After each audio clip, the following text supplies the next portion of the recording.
اینجا ئەگەر بچینە خزمەت ئاەتەکانی قورئان ئەم ئاەتانەی کە لەم دەستپێکە دابەزین بەسەر پێغەمبەر صلی الله عليه وسلم خی گەورە فەرمووی اقرأ باسم ربك الذي خلق اقرأ يعني بخوێن يعني فێر ببە يعني بیر بکەوە اینجا مفعول به یەکە محذوفە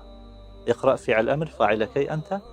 کە پێغەمبەر صلی الله عليه وسلم ومفعولەکە محذوفە زانانە فەرمون لە بەلاغە ئەگەر مفعول محذوف بوو بەفایدە ئەدە تعمیم يعني تۆ ئەبێ قراءەتی ئەم گەردونە بکەیت چونکە ئەم کەونە قورئانێکی صامت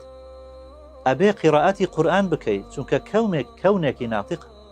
ئەبێ قراءەت بکەیت لە ژیانی پێغەمبەر صلی الله عليه وسلم خۆت شارەزا بکەیت چونکە پێغەمبەری خۆشەویست خۆی کانە قورئانە نیەمشی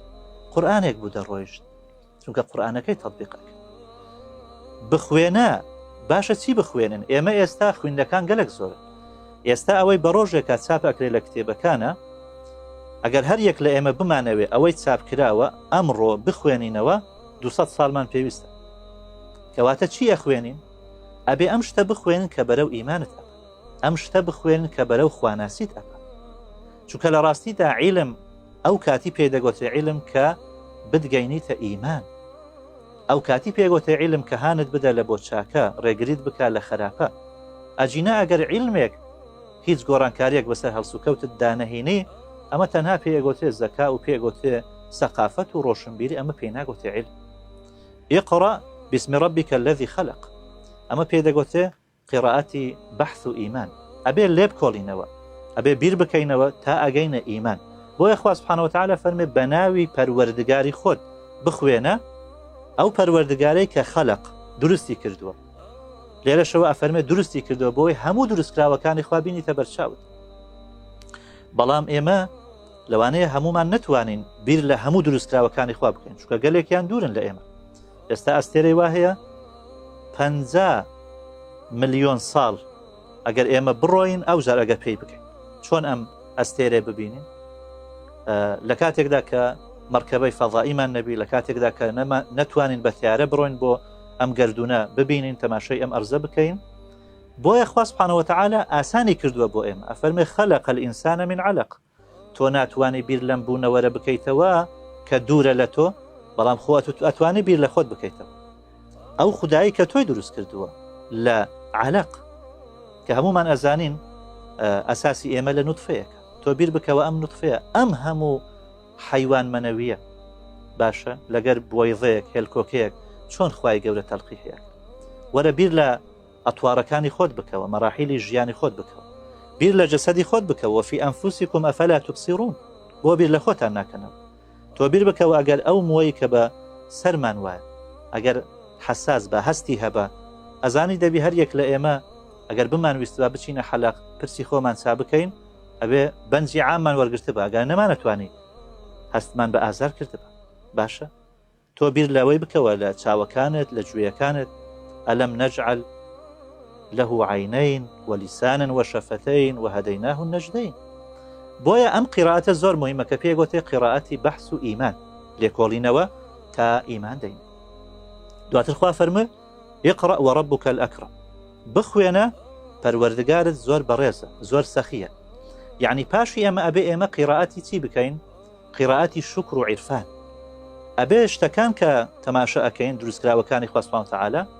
لەوێوە سوپاسی خوای لەسەر بکەین زانانە فەرمون هەر شتێک خوای مسەخەری کردووە لە بۆ ئینسان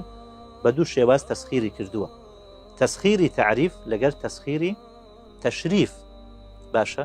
لە جانیبێکەوە ئەم شتە ئەبێتە هۆکاری ناسینی خوا سبحانه وتعالى ئەگەر بیری لێ بکەیتەوە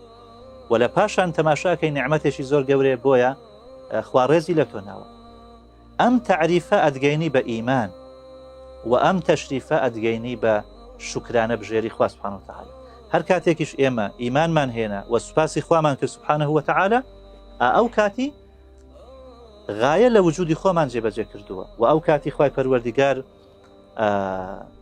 تۆڵەمان لێ ناسینیتەوە عەزابمان نادا چونکە ئەفەرمێ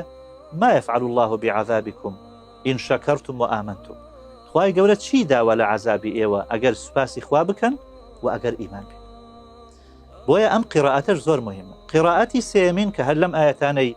لە سەرەتادا بزین بەسەر پێغەمبەر صلی الله علیه و سەلەم تێیدایە ئەفەرمێ الذي علم بالقلم علم الإنسان ما لم يعلم علم الإنسان ما لم يعلم خی گەورە هەندێک شتی فێرە ئینسان کردووە کە نەی ئەزانێ یعنی هەرچەندی ئینسان بە عەقڵ و تێگەیشتنی خۆی هەوڵ بدە علمی پێنابێت باشە ئەمەش پێگوتێ قراءەتی وحی و ئیذعان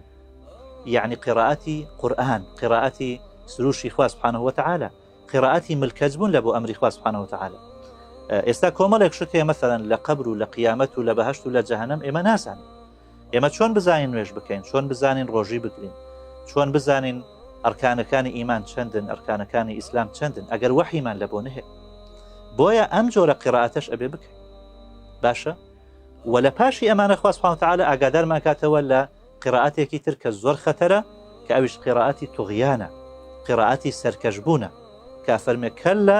إن الإنسان ليطغى أن رآه استغنى باواز بینی ئەم ئینسانە بێگومان ئینسان تووشی توغیان ئەبیت کاتێک خۆی پێدەوڵەمەند ئێستا زۆرێک لەو عیلم و زانستەی لەم ڕۆژگارە هەیە لە بۆ خزمەتی ئینسان نییە عیلمە بێبەشە لە ڕەحمەتی خوا سبحانه وتعالى بێبەشە لە میهرەبانی عیلمە لە بۆ چەوسانەوەی خەڵک بەکاردێت عیلمە لە بۆ دروستکردنی قومبەلەی زەڕی نەوەوی لە بۆ وێرانکردنی ئومەتانێک خەڵکانێک بەکاردێت ئەم عیلمە عیلمێکی شەیطانیە ئەم عیلمە خزمەتی ئینسان ناکە ئەم عیلمە ئینسانی بەرەو توغیان ئەبە بۆیە خوا سبحانه وتعالى هەر لە دەستپێکی نازلبوونی قورئان هانمان ئەدا لە بۆ خوێندن لە بۆ خوێندنەوە چونکە ئەم دینە دینی عیلمە دینی معریفەتە دینی زانینە دینی حەزارەت و شارستانیە دینێکە بۆ دنیامانە بۆ قیامەتمانە بۆ دین و ژینمانە